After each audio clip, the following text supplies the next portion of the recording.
전라도 천년의 얼굴.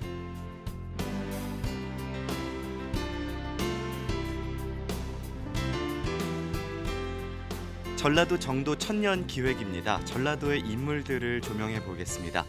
정치, 경제, 학문, 예술 분야까지 역사적으로 큰 업적을 남긴 인물부터 현대 인물들까지 우리가 잘 몰랐던 역사 이야기를 해볼 텐데요.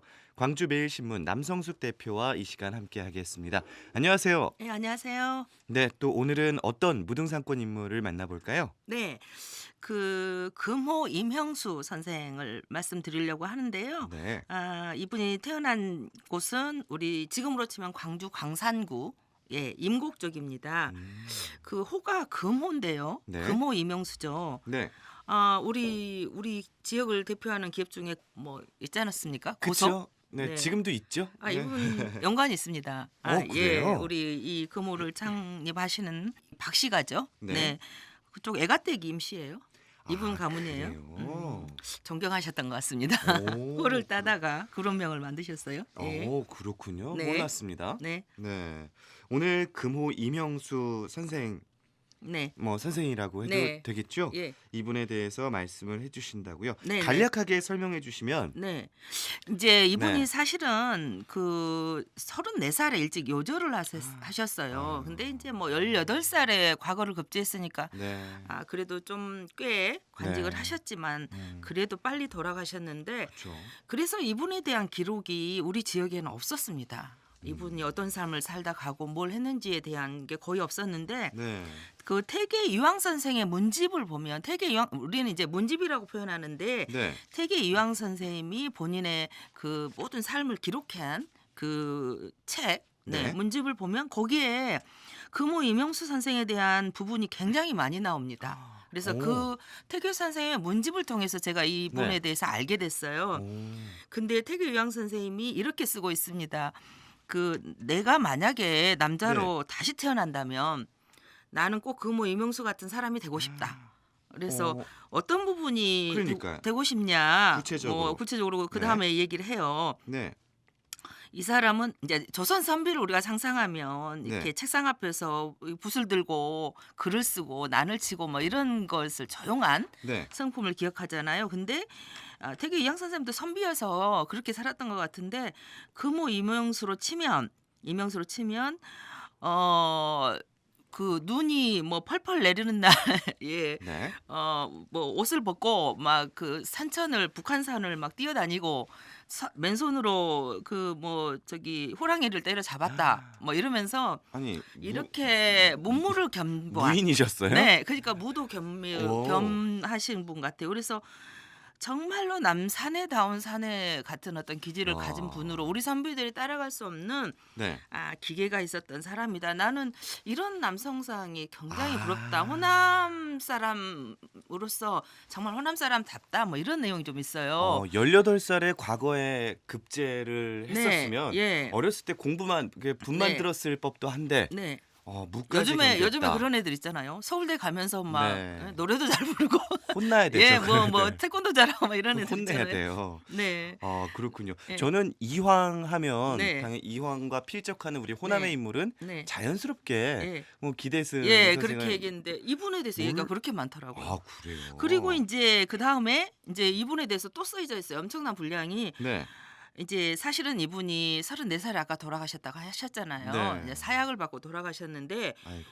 이분이 어떻게 돌아가셨다는 얘기를 이제 그 사약을 갖고 간 요즘으로 치면 사형 집행관에게 들은 거예요. 네. 역시 내가 생각한 그 남자가 맞다. 그러면서 그걸 자세히 기록해 놨어요. 예. 그러니까 이제 뭐 어찌 됐건 간에 네. 뜻이 중종 때는 기묘사와 그다음에 을사사와 해서 네. 이제 옳은말을 하는 선비들이 많이 이제 사실은 우리 그 민주화 과정에서 70년대 80년대 많이 희생된 네. 민주투사들하고 비슷했던 것 같은데 그게 전통적으로 네. 내려오는 우리 호남의 기질이죠. 네. 그래서 이제 이분도 이제 결국은 그렇게 사약을 받게 되는데 그 사약 집행관이 왔어요. 그러니까 자, 죄인 네. 임형수 예. 어명을 받들라. 그랬죠. 당연히 그렇게 하죠. 네. 그랬는데 그래서 이제 갈 때도 되게 이제 2명 정도 이렇게 간대요. 네. 약을 딱 들고. 근데 워낙 그 아까 말씀드렸잖아요. 등치도 크고 막 힘도 세고. 혹시 그러니까 걷어찼나요? 5명 정도. 장희빈처럼? 네, 5명 정도 딱 이렇게 대동하고 네. 갔어요. 여기로 딱 왔어요, 광주에. 그래서 자, 사약을 받으라. 그러니까 이명수 선생님 딱 나와서 그래요. 아, 그 내가 지금 오늘 지금 바로 지금 죽을 건데 내가 아들 불러서 좀 유언도 좀 하고 그리고 죽는 방법을 내가 꼭 사약만 마셔야 되냐? 어찌됐건 죽으면 되는 거 아니냐? 나 좀 선택할 기회를 주라. 이제 하도 말씀을 잘하시니까 그 사약을 그럼 받는 것도 예, 임금님의 명인데. 예, 어떻게 하실 거예요? 네, 네. 이제 그랬을 거 아니에요. 어떻게 하실 거냐? 네. 그러니까 아, 내가 아들한테 유언을 좀 하고 안에서 음. 내 목을 내가 매가지고 끈을 할 테니까 니네 5명을 왔으니까 잡아당기면 되지 않냐? 이제 이렇게 얘기한 거예요. 그런데 이제 워낙 크니까 무섭잖아요. 네네네네. 뭐 그렇게 해 보시든지 이제 이렇게 된 거예요. 오, 그래요? 그래서 이제 아들을 데려다 놓고 네. 아들 10살이었어요. 아들한테 공부는 열심히 하는데 과거 시험은 절대 보지 마라. 이런 유언을 합니다. 사실은 이 부분이 나는 전라도 역사에서 굉장히 슬픈 부분 같아요. 뭐냐면 사실은 양반이 과거 시험을 보지 않으면 네. 그러니까 지금으로 치면 야, 너 공부만 열심히 하고 대학 갈 생각은 말아라. 이제 부모가 네. 뭐 이런 건데 그래서 보면 후손들이 이때부터 좀 이렇게 그 벼슬길에 나가지 못하는 요인이 된 것 같아요. 그래서 보면 이명수 선생님 보면 이렇게 현장 사업이 잘 안 네. 되어 있어요. 이제 그렇고 아들한테 유언을 한 다음에 목을 매갖고 끈을 내밀었어요. 그래요? 그러니까 이제 5명이서 하나, 둘, 셋 해갖고 딱 잡아당겼잖아요. 네네. 그다음 어떻게 됐을까요? 제 생각에는 네, 그렇게 네, 뭐 네. 그런 평탄한 상황이 벌어지진 않았을 것 같아요. 그렇죠, 네. 그렇죠. 이제 딱 이렇게 했는데 5명이 우리 코미디에서 보면은 딱 이렇게 해서 마당에 다 자빠진 거예요. 나 자빠졌겠죠. 본인의 목이 나온 게 아니라 베개가 거기에 묶어져 있었던 거예요. 베개가. 그랬겠지. 예, 예. 그래서 이제 그 놀래가지고 이제 와. 어떡합니까? 이 사형 집행장에서 진짜 이 호인이시구나. 난리가 났죠. 이제 네. 이거 그 다음에 수습이 안 되는 거예요. 네. 그래서 이제 그 금호 스님이 이럴 때 딱 나타납니다. 마당에. 아니 마루에 웃으시면서 네. 오늘 내가 죽는데 왜 니네가 더 긴장을 하느냐. 어. 그래서 내가 좀 분위기를 좀 이렇게 부드럽게 하려고 내가 장난 좀 쳤다. 그러면서 다 이제 진짜로 죽자.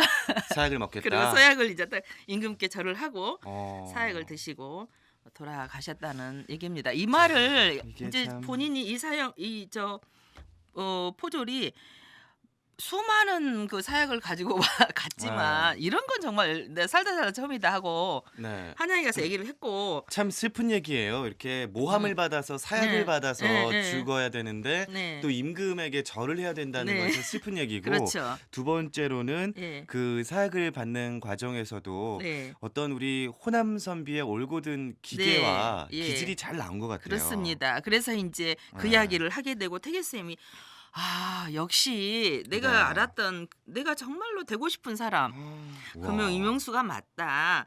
제가 그 사실은 전라도 남자분들이 요즘에도 네. 호남 기질을 다 갖고 계시는데 음. 그 전라도 여성들은 전라도 남성분들에 대해서 훌륭하다는 그 평가를 안 해주시는 것 같은데 경상도나 수도권 네. 사람들이 전라도 남자들하고 결혼하고 싶다는 얘기 많이 해요. 그 중에 이제 하나가 좀 호탕하다. 저는 그렇게- 가정다감하고 네. 굉장히 가정에 충실하다 네. 이런 얘기들을 많이 하던데. 예, 그랬을 네. 때 우리 그 이명수 선생 같은 기질을 물려받았지 않았을까 이런 생각 좀 할 때가 있습니다. 어찌 됐건 네. 짧은 인생을 살았지만 이분은 그 관직에 나가서도 굉장히 열심히 일을 했고요. 예를 네. 들면 아까 그 무도 이제 겸비하다 보니까 네. 그 어떤 현감이나 이렇게 발령을 한 게 아니라 중종도 가서 오랑캐를 좀 때려 잡아라 하는데 임명도 하고 제주도까지 관직도 주고 그래요. 그래서 굉장히 거기서도 평가를 받았던 분 중에 한 분입니다. 네. 근데 이렇게 다 갖추고 있으면요. 네. 항상 시기 질투를 사죠. 맞습니다. 네. 왜 네. 1년 만에 돌아왔습니까? 파직이 됐다고 하셨죠? 예, 그 중종이 이제 그때 돌아가세요. 네. 중간에 그리고 이제 인종이 올라오게 되는데 이제 이분이 이제 중국의 치적을 보고하고 시호를 네. 정하는 글을 지어서 이제 올리게 돼요. 근데 인종도 또 1년 만에 돌아가시잖아요. 네. 그래서 그때 당시 이제 제주 목사로 임명이 됐는데 네. 아까 말씀하신 대로 굉장히 고등말을 막 "뭘 하지 마세요. 임금께도 음. 좀 바르게 가세요." 하다 보니까 네. 아무래도 좀 찍힌 부분도 있고 해서 1년 네. 만에 파직을 당하게 됩니다. 네. 누군가가 시기모함을 하지 않았을까요? 그렇습니다. 인제 기묘사와 을사사와 그 네. 지나는 동안에는 저번 시간에도 말씀을 드렸지만 네. 그 조광조를 중심으로 사실은 조선 사회를 좀 개혁하고자 했던 음. 많은 호남 선비들이 있었죠. 젊은 선비들이. 네. 그 선비들이 인제 어찌 됐건 역모로 많이 좀 연루가 됐던 게 사실입니다. 아 그렇군요.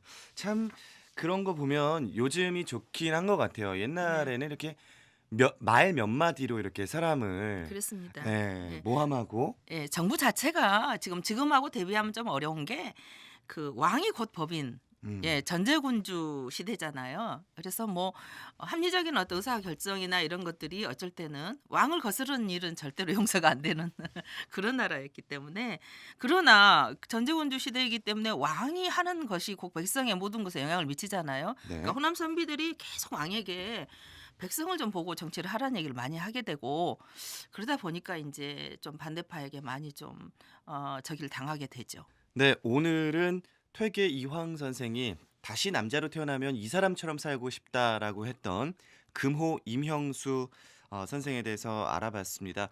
34 젊은 나이에 사약을 받고 눈을 감게 됐는데요. 그의 삶을 보면 우리 전라도 호남의 기질을 엿볼 수 있는 면모가 아주 많았다고 합니다. 마지막 말씀 우리 남성숙 대표가 정리해 주실까요? 네. 그 호남 인물들 좀 만나고 있지 않습니까? 네. 근데 오늘날 지금 우리가 자꾸 전라도 기질, 광주 정신 뭐예요? 이렇게 물어본 음. 사람들 많아요. 관광 네. 와갖고 이번에 추석에도 44만 명이나 광주를 왔어요. 근데 우리가 광주를 제대로 이분들한테 얘기하고 있나 하는 생각이 들 때는 네. 예를 들면 이런 인물들을 좀 알면 음. 광주의 속살 또 광주를 얘기할 수 있는 소재가 좀 많아지지 음. 않을까요? 그래서 그쵸. 혹시 인터넷 쳐보셔도 되니까 금호 임영수 선생이 광주에 500년 전에 살고 있었다는 부분 음. 좀 기억을 했으면 좋겠습니다. 알겠습니다. 잘 찾아보고 또 공부해서 우리가 그러한 기질들 강직하면서도 호탕하고 또 유머러스한 우리 호남인들의 기질을 잘 이어가고 학습하는 것이 또 중요하지 않나 생각해 봅니다. 자, 오늘도 광주 매일신문 남성숙 대표와 전라도 천년의 얼굴 나눠봤습니다. 고맙습니다. 감사합니다.